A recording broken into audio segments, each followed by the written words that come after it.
نہیں پڑھوں گا معاذ اللہ. کہ دو شرط کرنے لگا کہ حضور میں مرید ہونا چاہتا ہوں مگر میری دو شرط ہے. پہلا میں چوری نہیں چھوڑنا چاہتا, دوسرا میں نماز پڑھنا نہیں چاہتا. جب اس نے کہا تو غوث اعظم نے کہا یہ مذہب اسلام کے برخلاف کام ہے, یہ حرام ہے, تو تم میرا مرید بن نہیں سکتا. تو کہنے لگا حضور مجھے مرید بننا ہے. ضد پر اڑ گیا. کہنے لگا آپ کچھ بھی کریں کوئی بات نہیں, درے غوث سے تب تک نہیں جاؤں گا جب تک آپ مجھے مرید نہ تسلیم کر لیں. تو غوث اعظم نے کہا اچھا ٹھیک ہے, یہ تو مسلک کے خلاف ہے, میں تجھے مرید کرنا نہیں چاہتا. لیکن غوث اعظم مرید بے نمازی کو کیسے کریں گے؟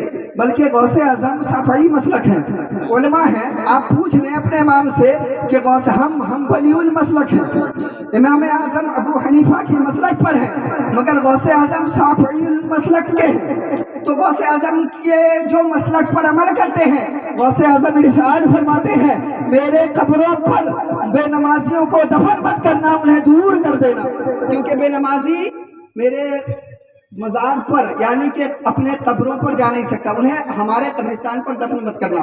تو غوث اعظم کیسے بے نمازی کو مرید بناتے؟ تو غوث اعظم نے کہا ٹھیک ہے کوئی بات نہیں, اگر تیری دو شرطیں ہیں میری ایک شرطوں کو مان لینا, جب ان شرطوں پر کھرا اتر جائے گا میں تجھے اپنا مرید بنا لوں گا. جب تو ان شرطوں پر عمل کر لے گا میں, تو کہنے لگا حضور بس ایک شرط, آپ میری دو مان لیں میں آپ کی ایک مان لوں گا. آپ میری دو مان لیں. میں کیا؟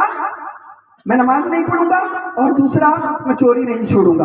اور غوث اعظم کی شرط تھی ٹھیک ہے کوئی بات نہیں, نماز نہیں پڑھنا چاہتا, میں نے ابھی مرید نہیں بنایا, پہلے اس شرط پر عمل کر لینا پھر تجھے مرید بناؤں گا. غوث اعظم ابھی مرید نہیں بنائے, ورنہ لوگ کہیں گے بے نمازی کو میرے غوث نے مرید بنا لیا. ارے بے وقوف, جب میرا غوث بے نمازی کو اپنے قبرستان میں دفن کرنا پسند نہیں کرتا, وہ مرید بنانا کیسے پسند کرے گا؟ میرے غوث کی بارگاہ میں بے نمازی آئے, زناخور آئے, خون ریزی کرنے والا آئے, پہلے میرے غوث اعظم اسے گناہوں سے پاک فرماتے ہیں, پھر اسے اپنے جانب اپنے غلامی میں داخل فرما لیتے ہیں. یہ میرے غوث کی شان ہے. پروردگار عالم اب دیکھیں وہ مرید جب کہنے لگے ٹھیک ہے میری ایک شرط مان لے. نہ کیا شرط ہے حضور آپ کی؟ نہ جب بھی اذان کا وقت آئے نا بلند آواز سے اذان پڑھ لینا. سبحان اللہ, جو مؤذن اذان پڑھتا ہے الحمدللہ خوشی کی بات ہے. میرے غوث نے کہا فقط اذان پڑھ لینا, جب بھی چوری کرنا چاہتا ہے کر, جو کرنا چاہتا ہے. میری ایک شرط کیا ہے؟ میں نے تیری دو شرط مان لی, تو میری ایک شرط مان لینا, جب بھی وقت اذان آئے تو اذان بلند آواز سے پڑھ دینا. اب گھر پہ چلا گیا, سوچنے لگا, جب بھی اذان کا وقت آتا تھا اذان بلند آواز سے دینے لگتا تھا. ایک دن, دو دن, تین دن, چار دن, 6 دن جب گزر گئے تو بیوی نے کہا کوئی کام دھام نہیں ہے, ہمیشہ اذان پڑھتے رہتے ہو, کبھی ایک آدھ بار مسجد تو جایا کرو, ہمیشہ اذان پڑھتے ہو, ایک آدھ بار مسجد تو جایا کرو, اذان فقط پڑھتے رہتے ہو, نماز کا کوئی ملاقات نہیں. تو کہنے لگے یار پھنس گیا ہوں, میں نے غوث اعظم عبد القادر جیلانی سے وعدہ کر لیا ہے, وعدہ خلافی کر نہیں سکتا. میں نے بغداد کے بادشاہ سے وعدہ کر لیا, وعدہ خلافی کر نہیں سکتا. نہ کیا, نہ میں چوری کروں گا, انہوں نے میری شرط مانی, اور بے نمازی رہوں گا, انہوں نے میری شرط مانی, میں نے ان کی ایک شرط مان لی ہے. نہ کیا, نہ اذان پڑھوں گا. بیٹھے بیٹھے تو کچھ دن جانے کے بعد بیوی نے کہا کھانے پینے کا کوئی سامان نہیں ہے, چوری چکاری کرنے کے لیے کوئی وقت آپ منتخب کر دیں تاکہ ہمارا گھر بھی بس جائے.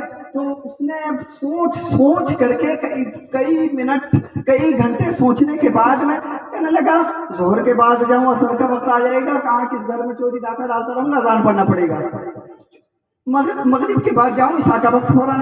اس نے ایک سلیقہ ڈھونڈا, عشاء کے بعد سے فجر کا وقت بہت ڈسٹانس, بہت گیپ رہتا ہے, یہ وقت بہت لمبا رہتا ہے, اور انہی وقتوں میں چوری کر کے پھر واپس آ جاؤں گا, اپنے گھر میں فجر کی اذان پڑھ دوں گا.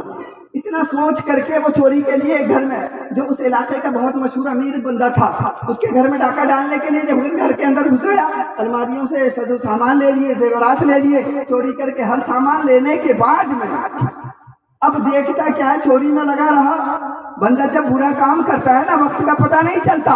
جب مسجد میں جاتا ہے 2 منٹ اگر امام نے فقط آیتیں زیادہ پڑھ لی تو فوراً اٹھ کر کہتا حضور آپ نے بہت لمبی لمبی قراتیں کر دی ہے, فقط تھوڑا چھوڑ کر دیا کرے تاکہ مجھے اطمینان سے نماز پڑھنے. ارے بے وقوف, جب بازار میں گھومتا ہے وقت کا پتہ نہیں چلتا, اللہ کے گھر میں وقت کا خیال کرتا ہے.